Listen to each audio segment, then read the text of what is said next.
ഇന്ന് തന്നെ ഡൗൺലോഡ് ചെയ്യൂ. കാണൂ നിങ്ങളുടെ ഫേവറേറ്റ് ഷോസ്. ഓരോ കാലത്ത് ഉറക്കം കളയാൻ ഓരോരുത്തരാ. ഇത്രയും കാലം ജീവനായിരുന്നു. ഇനി അങ്ങോട്ട് JR.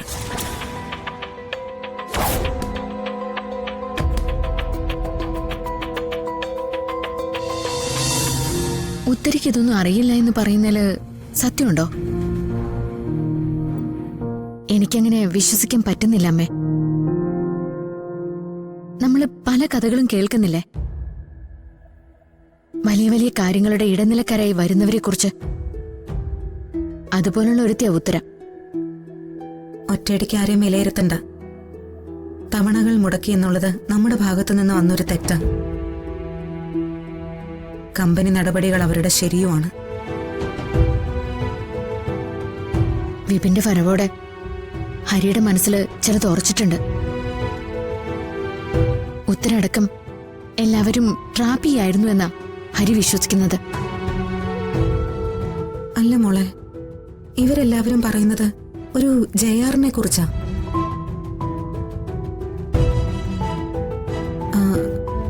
ഹരിയോട് അയാളെ ഒന്ന് നേരിട്ട് കാണുന്നതിനെ കുറിച്ച് സംസാരിച്ചൂടെ? എന്നിട്ട് അയാൾ എന്ത് ചെയ്യാനമ്മേ? അമ്മ വിപിൻ പറഞ്ഞത് കേട്ടതല്ലേ? സത്യത്തില് JRന്റെ ക്രൂരതകളെ കുറിച്ചാ അവര് പറഞ്ഞതൊക്കെ. കടം തിരിച്ചു പിടിക്കാൻ വേണ്ടി അങ്ങനെയൊക്കെ പറഞ്ഞതാണെങ്കിലോ? നമ്മുടെ യഥാർത്ഥ പ്രശ്നങ്ങൾ അറിയുമ്പോ JR എന്തെങ്കിലും വിട്ടുവീഴ്ചയ്ക്ക് തയ്യാറായാലോ? അമ്മ പറയുന്നത് എനിക്ക് മനസ്സിലായി. ഈ കഥകളിലൊക്കെ വലിയ വലിയ പ്രശ്നങ്ങളിൽ കിടക്കുമ്പോ രക്ഷകൻ വരാറുണ്ടല്ലോ. അങ്ങനെ ഒരാളാണ് JR എന്നാണോ? അങ്ങനെയൊന്നുമല്ല. നമുക്കിപ്പോ ഇത്തിരി കനിവാണ് വേണ്ടത്. അത് ആരുടെ ഭാഗത്തു നിന്നായാലും കുഴപ്പമില്ലല്ലോ മോളെ. നമ്മളായിട്ട് അങ്ങോട്ട് അന്വേഷിച്ച് ചെല്ലേണ്ട കാര്യമൊന്നുമില്ലമ്മേ. പറഞ്ഞതൊക്കെ സത്യമാണെങ്കില് JR നമ്മളെ തേടി വരും, നമ്മുടെ അടുത്തേക്ക് വരട്ടെ. കമ്പനി എഗ്രിമെന്റിനും അപ്പുറത്ത് ചില കാര്യങ്ങളൊക്കെ ഉണ്ടല്ലോ.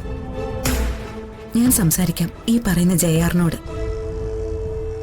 അയാൾക്കും ഒരമ്മയൊക്കെ കാണുമല്ലോ. ആ സ്ഥാനത്ത് നിന്ന് ഞാനൊന്ന് പറഞ്ഞു നോക്കാം. എന്തായാലും ഹരിയോട് ചോദിച്ചിട്ട് മതിയമ്മേ. ഓരോ കാലത്ത് ഉറക്കം കളയാൻ ഓരോരുത്തരാ. ഇത്രയും കാലം ജീവനായിരുന്നു. ഇനി അങ്ങോട്ട് JR.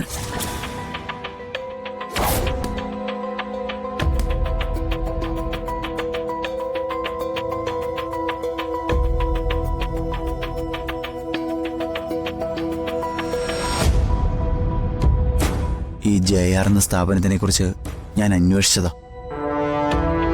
ഇപ്പൊ ചില കോപ്പറേറ്റീവ് കമ്പനികൾ നമ്മുടെ നാടൻ കൃഷി സമ്പ്രദായത്തിൽ നല്ല താല്പര്യം പ്രകടിപ്പിച്ചിട്ടുണ്ട്. അവരുടെ ഒരു പ്രത്യേകത, അവർ നേരിട്ട് വന്നൊന്നും ചെയ്യില്ല. അവർ വായ്പകൾ കൊടുക്കും. വായ്പയുടെ കെണിയിലാവുന്ന കർഷകരിൽ നിന്ന് അവരെല്ലാം പിടിച്ചെടുക്കും. ഹരിയേട്ടന്റെ കാര്യത്തിലും ഏകദേശം അതുപോലെയാ സംഭവിച്ചിരിക്കുന്നത്. മനു വിചാരിച്ച അവരെ എങ്ങനെയെങ്കിലും സഹായിക്കാൻ പറ്റത്തില്ലേ? എടോ, സാധാരണ ബാങ്കുകളിൽ നിന്നും മറ്റുമാണ് അവർ കടമെടുത്തിരിക്കുന്നതെങ്കിൽ കുറച്ചു കാലം നീട്ടിക്കിട്ടാനോ മോർട്ടോറിയം കൊടുക്കാനോ ഒക്കെ നമുക്ക് പറ്റുമായിരുന്നു. ഇതിപ്പോ പ്രൈവറ്റ് കമ്പനിയല്ലേ. അവർക്ക് കൊടുത്തിരിക്കുന്ന രേഖകളിൽ ഒരുപാട് ഹിഡൻ അജണ്ടകളുണ്ട്. അതൊരു സാധാരണക്കാരന് മനസ്സിലാവില്ല. പെട്ടുപോയതാണ്.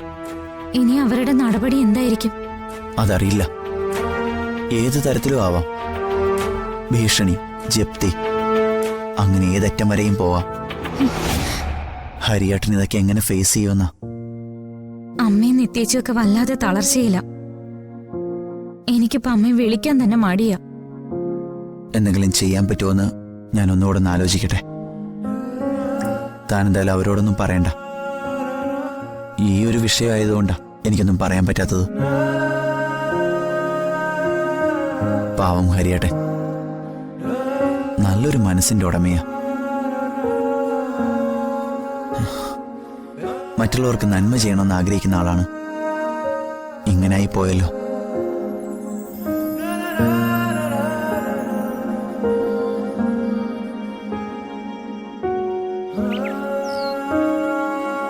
கடவுளே, தலையில இருந்த பாரம் எல்லாம் போய் நம்ம குடும்பம் ஒரு நல்ல நிலையில வந்துட்டே இருந்தது.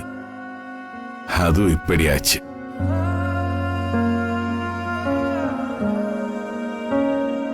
அம்மா, நீங்க முன்பு அடிக்கடி ஜோல்சரை விழிச்சு பார்த்து பிரச்சனை எல்லாம் பார்க்கலையா?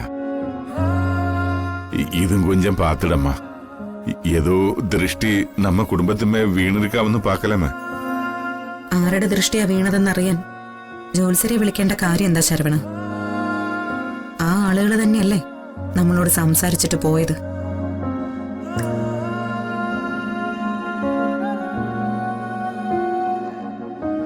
ഹരി, തളർന്നു പോകരുത്. സന്തോഷം മാത്രം ഉണ്ടായിരുന്ന നമ്മുടെ വീട് പെട്ടെന്ന് മരിച്ച വീടിന്റെ അവസ്ഥയായി.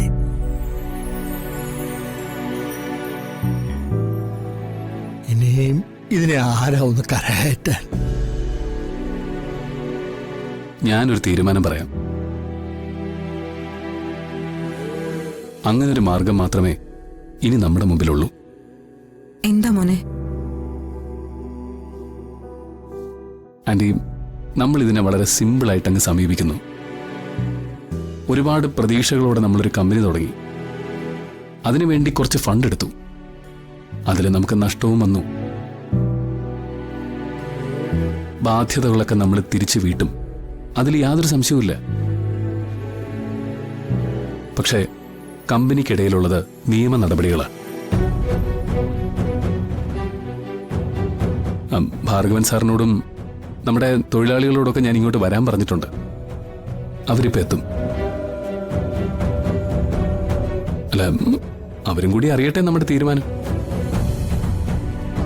അത് നീ എന്താ ഉദ്ദേശിക്കണമെന്ന് പറ. എല്ലാരും കൂടി കമ്പനിയിൽ ഒരു അവധിക്ക് അപേക്ഷിക്കുന്നു. അത് അനുവദിക്കാൻ അവർക്ക് ബുദ്ധിമുട്ടാണെങ്കിൽ അവര് നിയമ നടപടിക്ക് പോട്ടെ.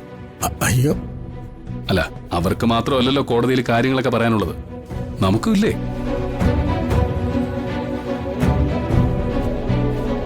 ഇത്തരം കാര്യങ്ങളിലൊരു വിധി സമ്പാദിച്ചെടുക്കാൻ അവർക്ക് കുറച്ച് സമയമൊക്കെ വേണ്ടിവരും. ആ സമയത്തിനുള്ളിൽ എന്തെങ്കിലും പരിഹാരം കാണാൻ നമുക്ക് ശ്രമിക്കുകയും ചെയ്യാം. ഇതാ എന്റെ തീരുമാനം. ഹരി, ഞാൻ വേറൊന്നും കൊണ്ട് ചോദിക്കല്ല. വീണയും വിപിനും ഒക്കെ ആ കമ്പനിയുടെ ഭാഗമാണെന്ന് അറിഞ്ഞല്ലോ ഇപ്പോ.